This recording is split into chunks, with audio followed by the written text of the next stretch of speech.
Good morning, everyone. It's Thursday, January 14th. From the San Antonio Express News, my name is Luis Vasquez, and this is your Express Briefing. All of the stories you need to know to start your day. You can expect sunny skies and a high of 67 degrees in San Antonio today. On Wednesday, Democrats declared President Donald Trump an insurrectionist and aspiring tyrant as the U.S. House of Representatives made him the first president to be impeached twice. Every Texas Democrat supported impeachment as expected. Even a few Texas Republicans said Trump's conduct may well be impeachable, though they didn't support the effort. And now let's move on to our top stories for the day.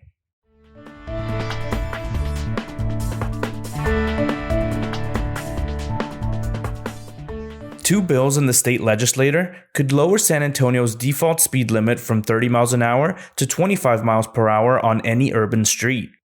Area officials who support the idea point to last year's record traffic fatalities, which increased over 2019, even though there were fewer vehicles on the roads because of the coronavirus pandemic. Liz Hardaway explained what's in the bills and why the bills in the state legislature could be more efficient than a city like San Antonio lowering the speed limit on its own. City and county leaders have long cherished a hope that their makeover of San Pedro Creek will have a Cinderella-like effect on West Downtown, much as the Museum Reach stretch of the Riverwalk did for the neighborhood around the Pearl. Only the first half-dozen segments have been completed to transform the drab ditch into the San Pedro Creek Culture Park, a waterway lined with walking paths, benches, and murals. Yet, the neighborhood is already drawing attention from builders and investors who might fulfill this fairy tale vision. Madison Eisler brings you a look at the long list of public agencies and local institutions teaming up in an effort to build a neighborhood around the culture park. Unlike the round of federal stimulus passed earlier in the coronavirus pandemic, San Antonio won't get direct financial aid designated for cities and counties whose coffers were hit by the economic downturn.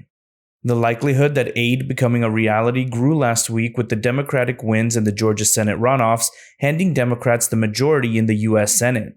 Incoming Senate Majority Leader Chuck Schumer pushed President-elect Joe Biden on Wednesday to seek at least $1.3 trillion in another round of stimulus after he takes office.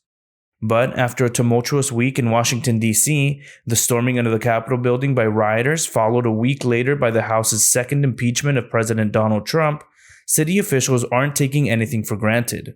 In the meantime, we have what local officials expect to receive and how they plan to use it over at expressnews.com.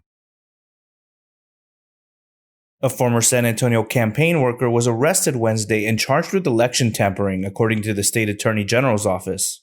The allegations surfaced last fall after the conservative activist group Project Veritas posted an edited video of the woman, Raquel Rodriguez, in which she appears to be helping an elderly person fill out a mail-in ballot form and discussing unlawful tactics, including assisting people at the polls.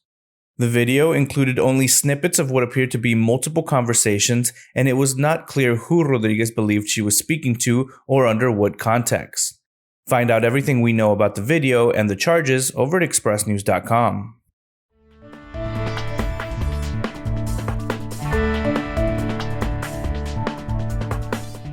San Antonio is one of the most flood-prone regions in North America. A network of dams, drainage channels, and river tunnels hold floodwaters in check, most of the time. Check out our San Antonio flood map and tracker in our new interactive map over at expressnews.com. Next up are your need-to-know headlines. You can find all of these headlines and more inside of your Express News subscription.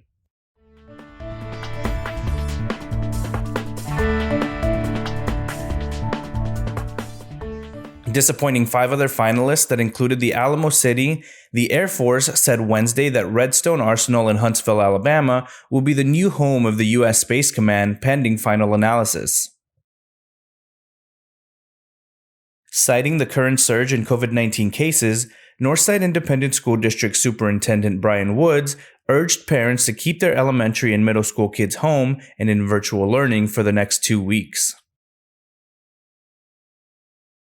Officials on Wednesday reported a staggering death toll of 25 residents killed by COVID-19, the second highest number recorded in a single day since the pandemic began.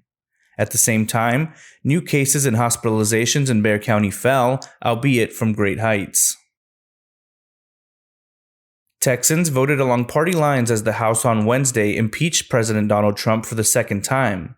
We have what the Texas delegation said as Trump became the only president in history to be impeached twice. House Speaker Nancy Pelosi tapped U.S. Representative Joaquin Castro of San Antonio as one of 9 impeachment managers. We have what is expected of Castro and the 8 other managers over at expressnews.com. Bexar County District Attorney Joe Gonzalez said Wednesday that his office does not intend to represent the case of Marquise Jones to a new grand jury nearly 7 years after Jones was shot and killed by an off-duty San Antonio police officer.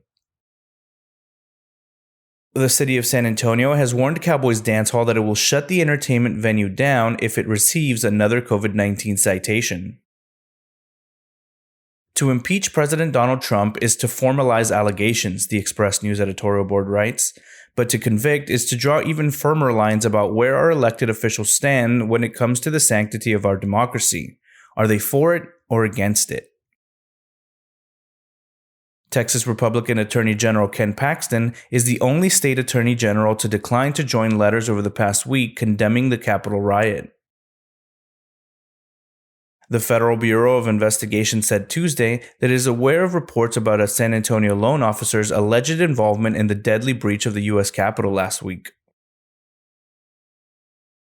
4 months after launching a petition campaign seeking to make sweeping changes at CPS Energy, organizers said Wednesday they'd collected 1,400 signatures, 6,000 shy of what they needed to put the initiative on the city ballot in May. But it may not have mattered if the organizers had reached the 20,000 signature threshold anyway. We have an explanation of why over at expressnews.com. Local developer Gray Street Partners recently sold a landmark building downtown that's occupied by La Panaderia Cafe, Coding Bootcamp Code Up, and other businesses. The commander of the Texas National Guard in a tweet attempted to debunk a flyer posted on social media warning about a supposed Department of Homeland Security plan to announce a 2-week national quarantine and mobilization of guardsmen.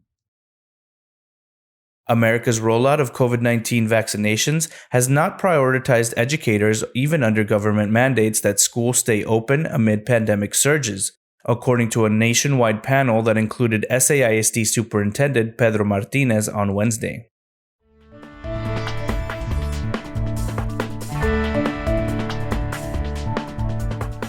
Unlike several men seeking dollars and change for a new church, Brian James walked the lanes of clogged traffic at Marbach Road and Southwest Loop 410 on Saturday afternoon, seeking salvation. Under gray skies, he held a brown cardboard sign with a message that beseeched motorists for help, any help. Some drivers slipped him a few coins, most stared straight ahead as if any eye contact might turn them to stone. James, sometimes homeless, was used to being invisible to passers-by. But he wasn't ready for the friendly African woman clad in colorful robes and a head wrap who drove up to a corner gas station in a white pickup filled with provisions.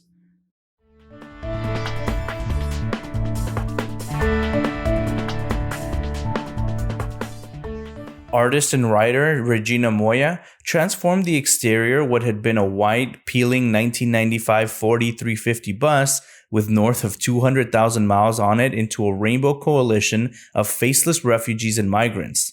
The bus is now a library on wheels. Head over to expressnews.com to read Richard A. Marini's latest story on the new King William Library and an old church bus transformed by a San Antonio artist. Instant pot beef stroganoff and blackberry sage pork chops with roasted potatoes and green beans are just 2 of the elegant offerings in this roundup of 4 complete meals, each under $15. A new display at Art Pace in San Antonio celebrates iconic feminist artist Carol Lee Sheinman. After Carol Lee, Tender and Fierce features new work by 14 female Texas artists. Despite returning to retirement, Tim Duncan is keeping an eye on the NBA, and he's not a fan of everything he sees. One thing Spurs fans like to see, DeJounte Murray has been putting it all together this season. Kathy Rosenthal tells the story of Jake, the stray lab mix who after years of wandering found a home and a second chance. And that's all for today. This is your Express briefing for Thursday, January 14th. My name is Luis Vasquez. Please consider becoming an Express News subscriber to get in-depth coverage on all the stories you heard today. Also, be sure to rate and review this podcast inside of your Apple Podcast app, as it really helps the show. Have a wonderful day, everyone.